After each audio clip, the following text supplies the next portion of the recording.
Damn. Okay. Um, let's go through this real quick.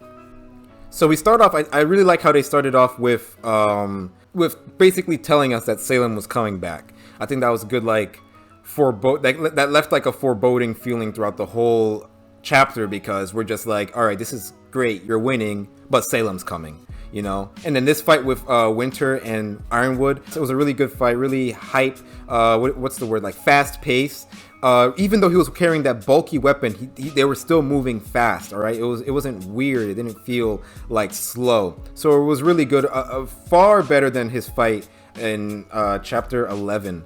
And yeah, everything they were saying about Ironwood was right here, because like I said, Ironwood is willing to sacrifice other, like, so far I've seen him sacrifice one thing, and that was his arm, and his arm is fine. All right, like he's got the best technology that money can buy. He's the headmaster slash general of Atlas, so he's fine. All right, like he didn't even lose the arm.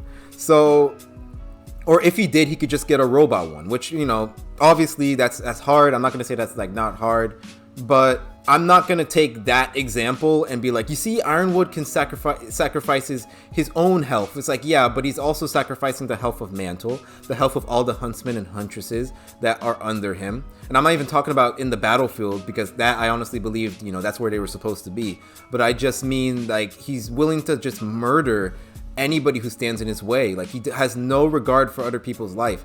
And I guess, like, if you want to bring back the semblance, sure, but like I've said before, I don't even take the semblance seriously, because if you bring that, then we talk about bad writing, and I'm going to ignore that so I don't get on a rant about Ironwood's semblance. But like, you take Penny's sacrifice, and she was willing to sacrifice her life, and you take Oscar using magic. That is a sacrifice, sacrificing his freedom for the greater good, his own. And that's the difference between a true huntsman and huntress and Ironwood, in my opinion. So I did like how they brought that up, and then they showed Penny's sacrifice. I thought that was a good way to show his overall problem. So yeah, we have a really cool fight with at the central point. I like how Crow tried to talk. I like, first of all, how Harriet didn't die. I like how they didn't just kill her off because she was going too far. I liked how they kept her around to not only pay for what she's done, but also to get better and hopefully change sides. And I like how Crow was willing to talk to Harriet, because they both shared that same feeling of Clover died, now I will do this in his memory. And Crow almost did something that he regretted, and Harriet almost did something that she regretted. So it was good that he didn't just go guns a-blazing. And then Vine, like, first of all, the reason why I was so surprised with this whole Lucky thing is because the YouTuber, or RWBYtuber, RWBY critic, whatever the heck he called them now, Eruption Fang, said something very similar to this, how one last lucky act from Clover, from Beyond the Grave, some anime shit, was going to help these guys out. So it's just crazy how he was just right on the ball with that one. Vine's sacrifice as well was really another example of sacrifice, and the way that he did it with his head up, like, I love that. Now that's a death I can get behind, you know. It's complicated because, you know, at first we were against Vine, and it's like, yes, Vine definitely could have gotten more of a character in Volume 7, Volume 8. He was more like the quiet one, and we got little hints of his character here and there, like what Meryl said about him focusing on the mission instead of, like, you know, the people around him, and little things here and there. But this honestly made me really like Vine, like really see him. Like, I guess that's the way that you want to go out. How you die is how a lot of people, like some people, like focus on the fact that he didn't have much of screen time beforehand. But for me, giving him such a death, and such a beautiful death too, the way his arms became like a flower and enveloped around the ship and took that explosion, it was a good end for that character. So I think that was really well done, and it left a good impression. It left a good look for Vine on his way out. So even though, like, at the start he was a bit at the end, that's what I'm focusing on. That's what my mind focuses on. Now moving on to RWBY. Loved her fight. This is what I wanted. Like, for so long, this is what I wanted. RWBY having a good, clear scythe fight. I feel like either they cut away from RWBY's scythe fight, or it's really short and it's like, oh wow, well that was a good 5 seconds. But here they actually showed that scythe moving around, the twirling around, and the fact that it's with Neo, somebody who had like a really good fight with RWBY in Volume 3. I don't know, for some reason it's just like, for me, it just hit right. It hit right, and I loved the choreography with RWBY and Blake and Weiss. They were all really good, you know. I didn't feel like Weiss lost her aura too soon. I felt like everything made sense with that fight. It didn't feel forced. Nothing felt out of place, and it was beautiful to look at. The maiden fights were crazy in this episode with Penny and Winter. I wonder what this team would be called. Weiss, Penny, and Jean. I'm not good with these names, so Japua, JPW, Japua. I don't know, but yeah, Penny's death. I said it in the past, how I would feel when Penny died, and my opinions definitely changed, because they did such a good job with her death. It wasn't just like a 1-2 punch and then that was it, you know? It wasn't just like a quick, oh, she died, and then they moved on. They really made that last, you know? They really gave Penny the justice that she needed, the send-off that she needed, and it was beautiful. Like, it takes a lot for me to cry for a show.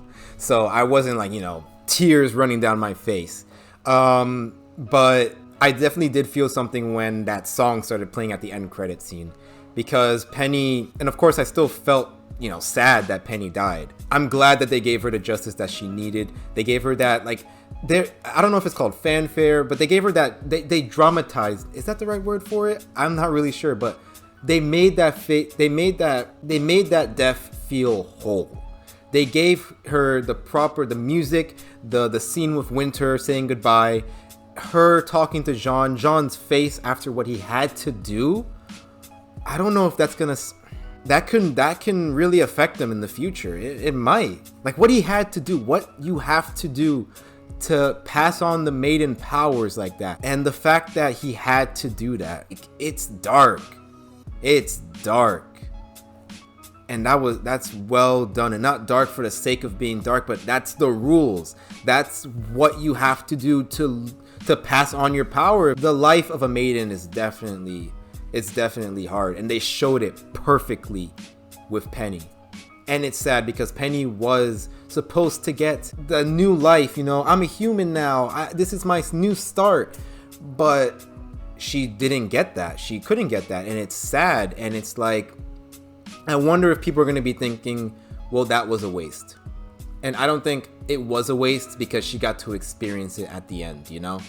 She got a little bit of a taste of humanity, and she loved it, and she was willing to fight for it, willing to fight for her friends, you know, going barefoot against another maiden. So I do think that it was done well, and I do think that despite her not getting that life that she fought for, she was able to at least experience it a little bit, and I think that's what makes it worth it, you know?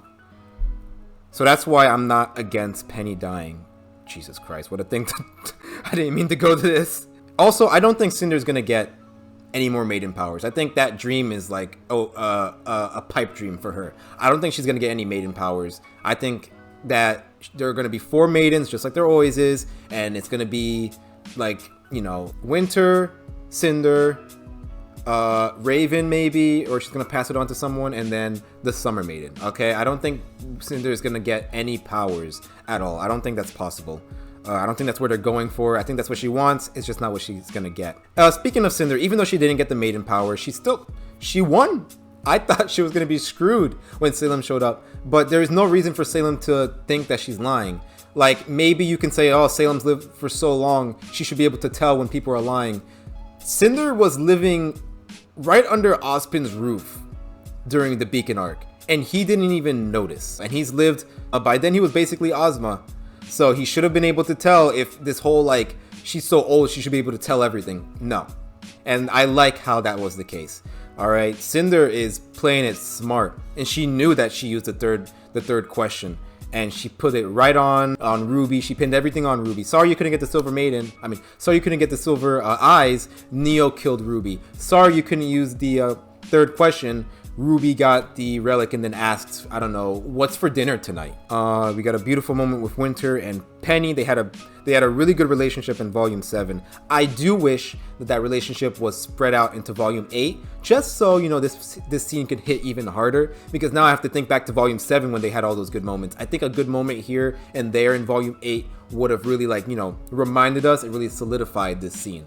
But otherwise, it was a really good scene. I just noticed that Winter's hair is in a bun again. I guess her true core, her hair will always be in a bun. I like it when her hair is down. I think that's when she looks the best. Winter Maiden Winter. I guess this was always her destiny. This was always her power, I guess. So it just at the end went back to her, which is really sad. But I think she's gonna be carrying this power with grace, you know, because it is a gift. And I guess once again you can go back to going like, so what was the point of Penny? Because at the end Winter got her power anyways. One, it's entertaining, you know. I mean, at the end of the day, I like it when Penny's around, and I like the story that she went through trying to become a real girl and then becoming a real girl. Second, the power is different. This is not a power given by Ironwood. This is a power given as a gift from a friend. So like how you get the power is it has meaning. If you look back, like I'm gonna kind of go off, but like if you remember Naruto, the Sharingan, there's a difference between getting the Sharingan from another Uchiha and getting one from your brother or your father. You know, those bonds make the Sharingan stronger. It's similar to here. Like Winter could have gotten that power from Ironwood, and then like it could have been a story about her, like I guess trying to own up to her power. But she kind of already did that. They were able to fit two storylines in one. You know, Winter becoming her own person and fighting for, I guess, her beliefs. And then there's also her getting the power from a friend and owning up to that power. That's something that she can do later on, you know, be like, Penny gave me this power, so I'm going to respect it. I'm going to own up to it. I hope I'm making sense here, but basically what I'm saying is it's different weights. It's different meanings, her getting that power from Ironwood and her getting that power from Penny. So I do like the directions that they went in with this. And then we got a cool fight with Winter and Cinder. Winter saw her sister go down into the void, seemingly dead. And then you have Winter here leading these people like Moses to the promised land, or I guess Shade Academy, the next best thing. And then you have Salem here. And I love how Salem didn't even give Ironwood the time of day. She doesn't need him anymore. She doesn't need to talk to him. The only reason why she talked to him in Volume 7 is not because she sees him as an opponent or somebody worth her time. It's because he had what she wanted. But now he doesn't. So she's not even gonna kill him, because what's the point? Like, I'm not gonna just kill somebody for no reason, like Ironwood did in the last chapter. But but I like that about her character. I like villains who don't kill for like no reason whatsoever, you know. I think that it shows that they have a purpose and they just want to focus on that purpose. They don't have time to deal with little insects like Ironwood, no offense. Here, oh, did she summon fire? Maybe that was it. You got what you deserved, Watts. How do I feel about Watts dying like that? Honestly, it's a bit sad, because Watts, he had a lot of potential in this arc, because this is his home, this is his home turf. And it started off that way, but we never really got to connect with Watts as much as we should have, I believed. Because he's not like Tyrion. He's not like somebody who you just give him a little bit of backstory and then you move on. He's somebody who does what he does. Like, he's more sensible, I feel like. He's not crazy. He's just a bad person. So he doesn't do things for destruction. He does things because he feels like he needs that validation. And I think that's what he wants. And I feel like I wish that we got a really good, clear character with Watts. I wish he got to interact with Team RWBY. I wish that he got a flashback. I wish so much for this character, but at the end ended up burning in flames. So it was really sad. I guess you could say he could come back because there's no body, but I really think that he just got burnt to a crisp here. The only person I could say that maybe survived was Ironwood, and that's a big maybe, because the way that Atlas crashed, I thought it was gonna like, which I guess if it did, then I'm pretty sure the remnant would have been destroyed. So I guess it makes sense. But I thought it was gonna land a lot harsher than it did. But the way that it landed, there's a chance that Ironwood did survive. So here's to hoping, because of course I want Ironwood back. Oh my god, Crow's face here. The facial animation in this episode was so good. Visual team, 10 out of 10, like always. And also, the water. Oh my god, the way that it rushed. Like, I'm not saying it's perfect water, right? But the angle of this shot, the way this water, we've seen it a million times.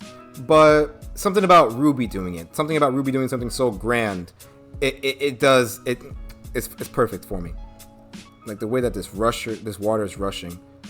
Kind of weird that car didn't really move, but you know. Atlas is gone. Mantle is gone. And all that they can do now is find a new place to live. And I don't think it's going to be in Vacuole, because Vacuole is trash. But maybe it will be Vacuole, because you can't move all those people into Mistral. You know? So I guess they're going to have to be desert people now. Maybe this is a start of maybe... I don't want to say no more kingdoms, because I do like the idea of kingdoms. I like the idea of diverse places and diverse people. So I don't want there to just like not be any more kingdoms anymore. I think that's a bad idea. But maybe there could be a kingdom within a kingdom, or maybe there'll just be 3 kingdoms now. And now Atlas people and Mantle people are basically equal, because where's your money now? It's all gone.